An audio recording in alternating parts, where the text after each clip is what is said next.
ये हजारों बिखरे हुए पत्थर नहीं है, ये बिखरा हुआ हमारा इतिहास है।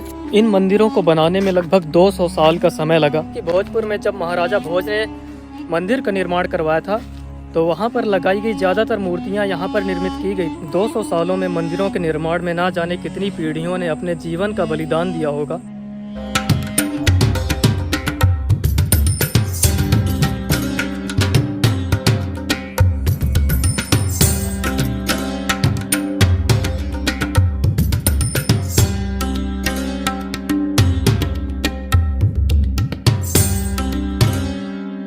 मैं हूं अभी आशापुरी मंदिर समूह में और ये भोपाल से लगभग 35 किलोमीटर दूर स्थित है।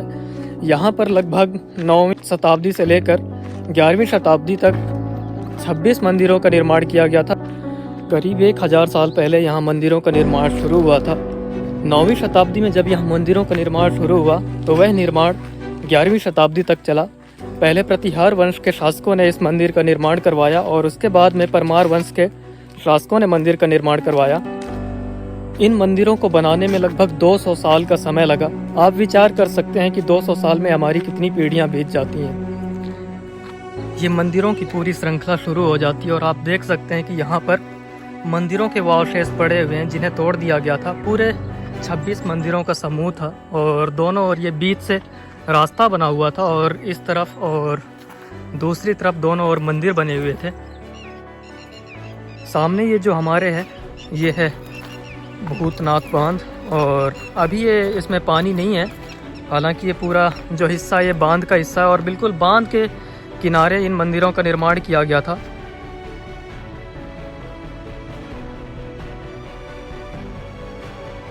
इन मंदिरों की सबसे खास बात मैं आपको बताता हूँ कि इन मंदिरों को बनाने में किसी भी तरह के सीमेंट का अथवा किसी भी तरह के मसालों का प्रयोग नहीं किया गया था। इन मंदिरों का निर्माण पत्थरों को एक दूसरे के ऊपर रखकर इन्हें बनाया गया था। आप देख सकते हैं कि इन पत्थरों के बीच में किसी भी मसाले का प्रयोग नहीं किया गया। इन पत्थरों को एक दूसरे के ऊपर रखकर इन्हें आकार दे करके और पूरी मंदिरों का निर्माण किया गया था, जो कि बहुत ही अनूठा है। और मंदिरों में शानदार कलाकृतियाँ और मूर्तियाँ उकेरी गई थी जो वास्तव में बहुत ही भव्य हैं। और हालांकि इन मंदिरों की जो ज़्यादातर मूर्तियाँ थी वो सभी मूर्तियाँ यहाँ से दूर लगभग 1 किलोमीटर दूर संग्रहालय में स्थापित कर दी गई हैं।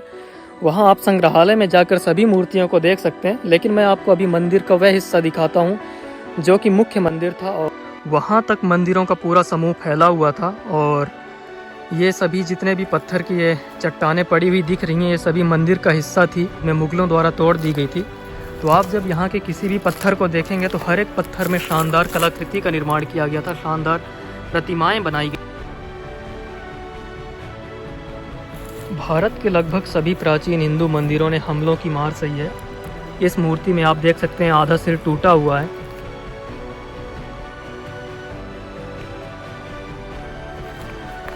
यहाँ पे लगभग 26 मंदिर थे जिनमें से यह पहला मंदिर है। और आप देख सकते हैं कि इस आकार में इन मंदिरों का निर्माण किया गया था और मंदिरों के जो पत्थर थे उन सब में कलाकृतियाँ बनाई गई थी। शिवलिंग अभी इसमें नहीं है, लेकिन जो नीचे का भाग होता है वो अभी भी यहाँ पे उपस्थित है। ये है मंदिर क्रमांक 2। अब देख सकते हैं कि मंदिर का ढांचा नीचे से अभी भी बना हुआ है, लेकिन ऊपर से जो मंदिर है वो गायब हो गया, तोड़ दिया गया। 2 के बगल में बिल्कुल मंदिर नंबर 3 है। ये है मंदिर क्रमांक 4। इन 26 मंदिरों में अद्भुत और बहुत ही सुंदर मूर्तियों और कलाकृतियों का निर्माण किया गया था। आप देख सकते हैं कि यहाँ आज भी वो मूर्तियाँ जीवंत रूप से उपस्थित हैं।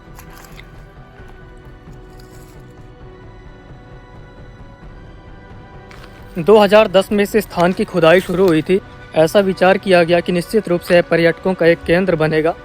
हालांकि 2010 में जब इसकी खुदाई हुई उसके बाद यहाँ पर ऐसा लग रहा था कि दोबारा से इन मंदिरों का निर्माण होगा और यहाँ पर्यटन फिर से स्थापित होगा। लगभग 10 साल बीत चुके हैं और अभी तक इन मंदिरों पे कोई भी काम शुरू नहीं हुआ। देख सकते हैं कि मंदिरों का जो ढांचा है वो तैयार किया गया है कि इनका पुनर्निर्माण किया जा सके, लेकिन ऐसा कहा जाता है कि लगभग 10 सालों से ये ऐसे ही पड़े हुए, इन पे कोई भी काम शुरू नहीं किया गया। इन मंदिरों का जो समूह था इनमें भगवान ब्रह्मा, विष्णु और शिव तीनों देवताओं की मूर्तियां थी, तीनों के मंदिर थे। और ये जो हमारे सामने ये भूतनाथ मंदिर है, जो कि यहाँ का मुख्य मंदिर हुआ करता था, तो हम आपको चल करके मुख्य मंदिर दिखाते हैं। यह भूतनाथ मंदिर था जो कि भगवान शिव को समर्पित था। मंदिरों के अंदर जो पत्थर प्रयोग किए गए थे इनके निर्माण में, उनकी नक्काशी को आप देखिए कि वास्तव में कितनी सुंदर और भव्य बनाई गई थी। कि दूसरी ओर शेर और हाथी की आकृति है और इस तरफ शंख की आकृति है। ये है भूतेश्वर मंदिर, जो कि इन 26 मंदिरों में से मुख्य मंदिर था।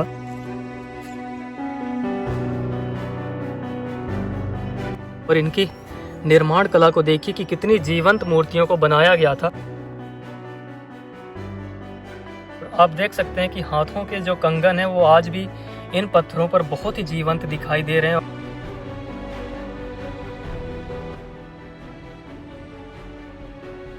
हालांकि जो मूर्ति का सिर का भाग है वह टूटा हुआ है।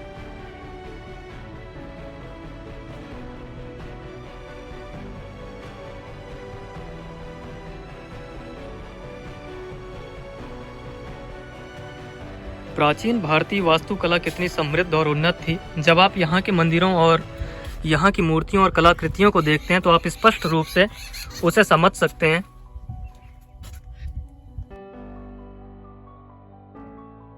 आप देख सकते हैं कि लगभग 9वीं से 10वीं शताब्दी में बनी हुई है भगवान गणेश की मूर्ति है। आशापुरी मंदिर न केवल यह एक मंदिर हुआ करता था, अपितु यहाँ आसपास जितने भी मंदिर बनते थे उन सब का केंद्र हुआ करता था। कहा जाता है कि भोजपुर में जब महाराजा भोज ने मंदिर का निर्माण करवाया था तो वहाँ पर लगाई गई ज़्यादातर मूर्तियाँ यहाँ पर निर्मित की गई थी।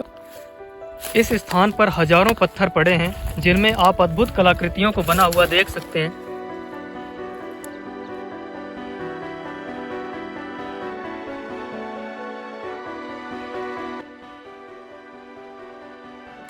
और हर एक पत्थर में कलाकृति बनी हुई है, हर एक पत्थर में मूर्तियां बनी हुई हैं।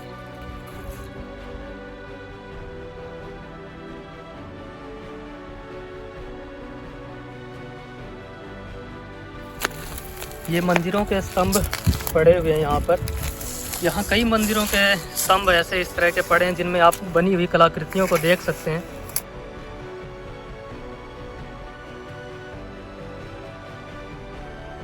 आप इन हजारों बिखरे हुए पत्थरों में अपनी 1000 साल पुरानी संस्कृति को आकर महसूस कर सकते हैं। वास्तव में जितनी लगन और निष्ठा के साथ इन मंदिरों का निर्माण किया गया था, आज ये मंदिर बिल्कुल वीरान पड़े हैं।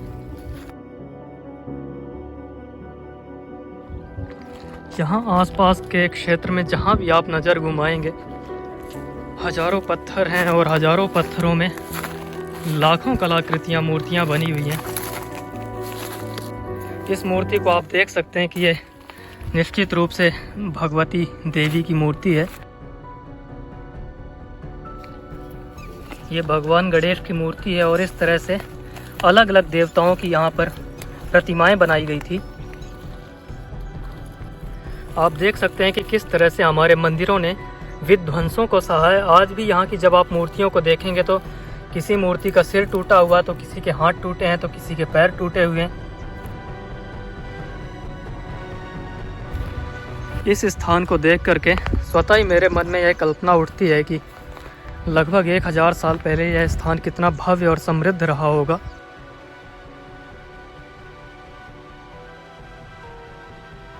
मैं आपको जिस भी पत्थर में दिखाऊंगा उसमें आपको कलाकृति और एक शानदार भव्य मूर्ति दिखेगी। यहाँ पर एक एक पत्थर में बनी हुई मूर्ति और कलाकृतियाँ दिखाना तो संभव नहीं है। ये हजारों बिखरे हुए पत्थर नहीं है, ये बिखरा हुआ हमारा इतिहास है जो कि इस तरह से उपेक्षित है। और हर एक पत्थर अपनी कहानी कहता है, हर एक पत्थर बहुत ही जीवंत है। आज भी इनमें बनाई गई मूर्तियाँ और नक्काशियाँ जीवंत हैं, जिन्हें देख करके आप अपने उस स्वर्णिम इतिहास का अंदाज़ा लगा सकते हैं जो कि बीत चुका है। आप इस स्तंभ को देखिए कि कितनी ही इसमें बारीकी से काम किया गया था, इस पे कितनी शानदार नक्काशी का निर्माण किया गया था।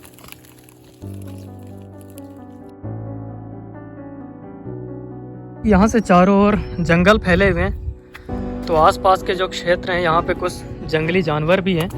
आप देख सकते हैं कि ये नंदी की मूर्ति थी जो कि टूटी हुई है। जो नंदी का सिर का भाग है वो खंडित है।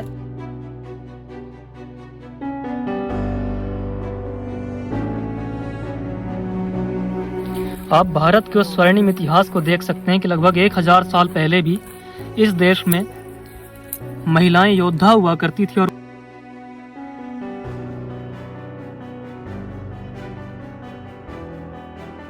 माँ दुर्गा की कितनी शानदार प्रतिमा बनी हुई है। ये जो है ये भैंसा बना हुआ है और यहाँ पर शेर बना हुआ है और उसके भैंसे पे आप देख सकते हैं कि उनके हाथों से प्रहार किया गया था। हालांकि वह हिस्सा अभी खंडित है और दूसरी ओर हाथ में तलवार लिए एक शानदार कलाकृति है। हालांकि यह योद्धा महिला है। मैं फिर से ये कहना चाहूँगा कि आप जो बिखरे हुए पत्थर देख रहे हैं, ये पत्थर नहीं है, ये हमारा बिखरा हुआ स्वर्णिम इतिहास है, हमारा गौरवशाली इतिहास है। आवश्यकता है कि हमारे उस स्वर्णिम इतिहास को संरक्षित करके दोबारा उसे उसी रूप में खड़ा किया जाए। हालांकि यहाँ पर लाखों मूर्तियाँ हैं जिन्हें दिखा पाना संभव नहीं है, लेकिन मैं कुछ ऐसी मूर्तियाँ दिखाता हूँ जो कि बहुत ही अद्भुत हैं। आप देख सकते हैं कि इस मूर्ति में भी एक महिला योद्धा है। 200 सालों में मंदिरों के निर्माण में ना जाने कितनी पीढ़ियों ने अपने जीवन का बलिदान दिया होगा। यह भगवान ब्रह्मा की मूर्ति है।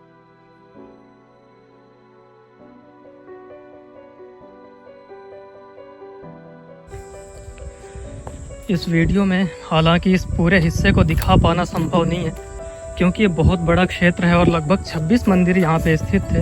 हर एक कलाकृति और हर एक मूर्ति को दिखा पाना बिल्कुल भी इस छोटे से वीडियो के माध्यम से तो संभव नहीं है।